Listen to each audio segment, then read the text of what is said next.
What's up, guys? It's your boy, the Bad Wolf, the Mad Wolf. All right, so see, I got the melon shaved here, so sorry about the shine, Mr. Clean, Mr. Clean.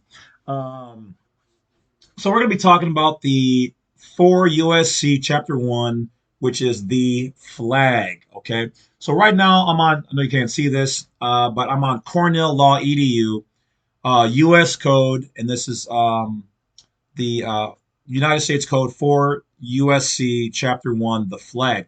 So, what we're going to do is we're going to talk a little bit about the flag so you understand what is actually going on. Now, you have to understand that if you at your house have your own micronation or on your vehicle, you should be rocking your own flag. Okay? Think of it. Native Americans have theirs. There's no law that says or states that you can't operate your own micronation or nation. But you have to understand that this does not absolve you or make you above the law to be able to just go out there and do anything. If anything, this puts you into a private position where now you are supposed to self govern and uh, be on your even better behavior, if anything. So, because you're the leader of your own nation. And that's why also you should be careful about who you bring into your particular nation that you officially um, account for or claim. All right. So most of the time people see the flag out there at your federal places, your schools, police on badges and emblems on certain officers, public officers especially, and you'll see that there's a gold fringe around there or a gold outline. Okay, so what this is actually by law is a mutilation and desecration to the actual United States flag of America. I'll explain. So without going into ancient history, here's a short version.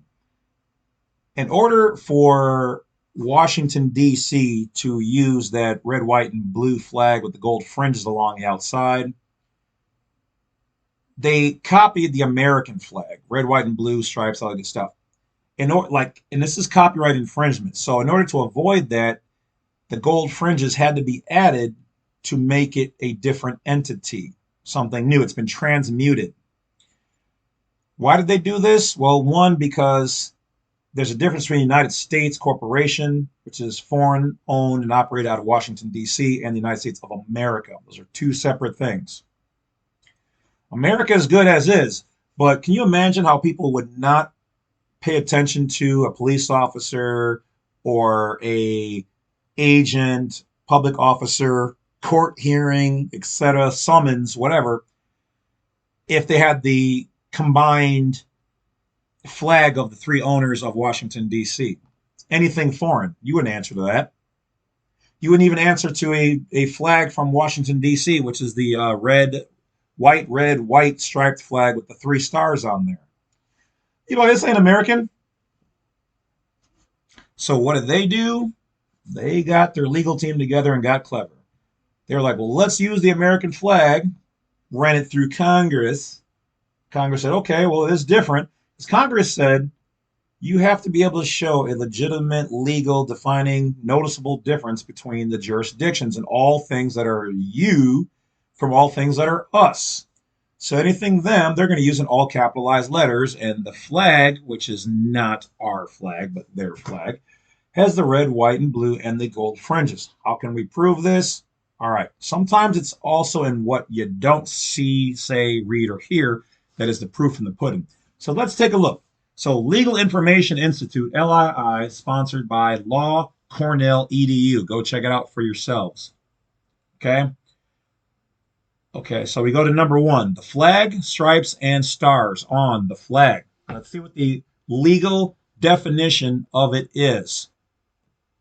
Okay, our flag can only be flown here and anything that's ours. So they're not going to care about it in Canada, not in Mexico, not in Argentina, not in Atlantis, not in Australia, any of those places, maybe on the moon. I hear that they're on Mars, whatever. Okay, so official code, the official declaration of what it's supposed to look like and whatnot. Go. All right. So it says the flag of the United States shall be 13 horizontal stripes, red and white, and the union of the flag shall be 48 stars, white, in a blue field. July 30th, 1947, Chapter 389, 61, Statute 642. Okay. Now I can go into the notes here and see the slight changes of the information, who recognizes it, um, and the dimensions. Okay. The dimensions here do not mention anything about the gold or the tassels.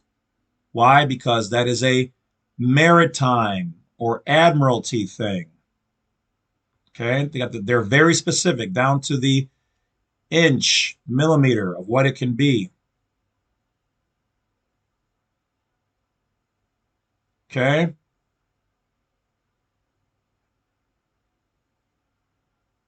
All right. Just double checking, even though I've already done this like 3 or 4 times, just double checking the information. So right there and then, that tells you didn't hear the mention of gold on the flag or fringes. Okay. So I'm going back into the code. Now I'm going to go to the next section. So let's go to number 2. So 4 USC 2, same and additional stars. So the first whole description never mentioned anything about gold, anything. That means it is not anything with anything that is more than what it just said. Those colors and having stars is a fraud. It's not the same thing. This is the official. There can be no deviation. Law is a matter of fact and precision. Okay?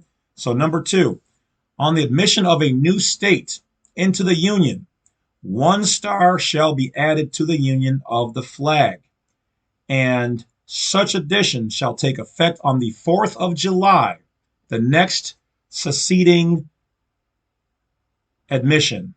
Okay? Let's go to the next section.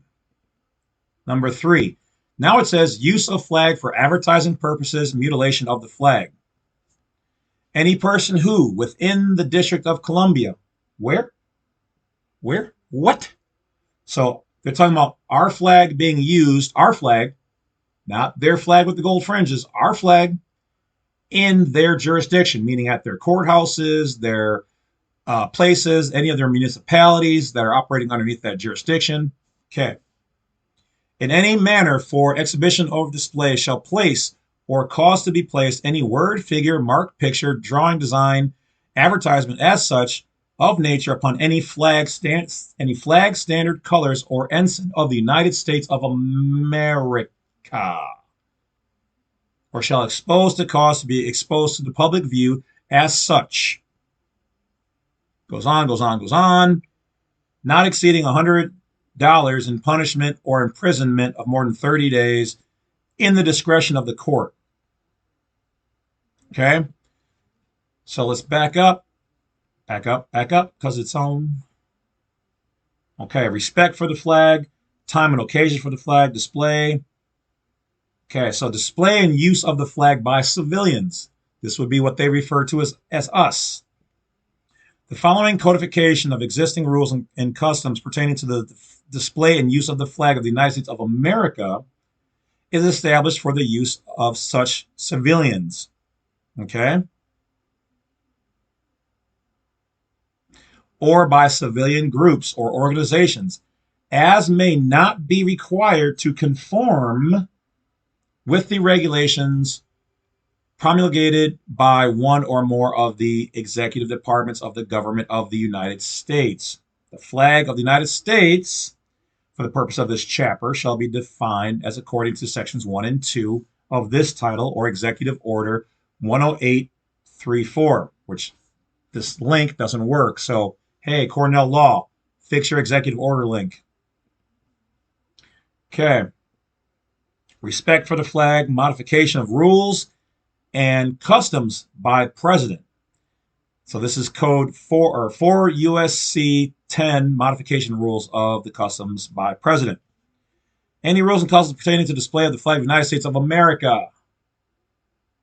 set forth herein may be altered, modified, or repealed, or additional rules with respect thereto may be prescribed by the Commander-in-Chief of the Armed Forces of the United States.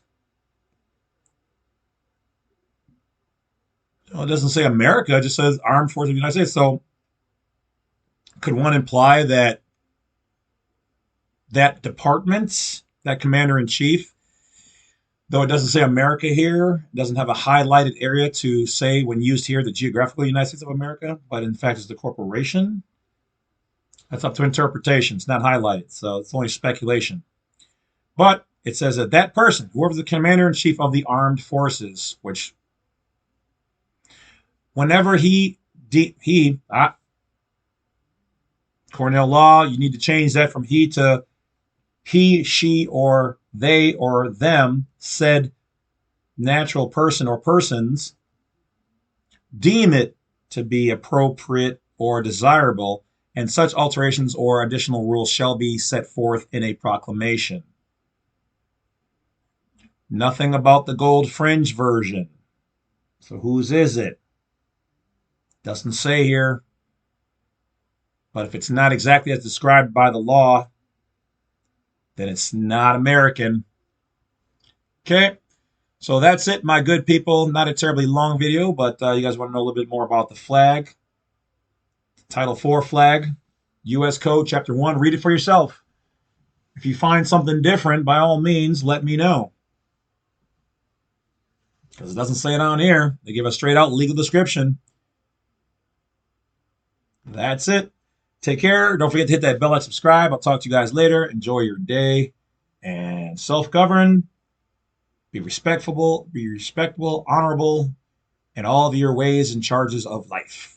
I will talk to you guys later. Badwolf is over and on to making some more videos.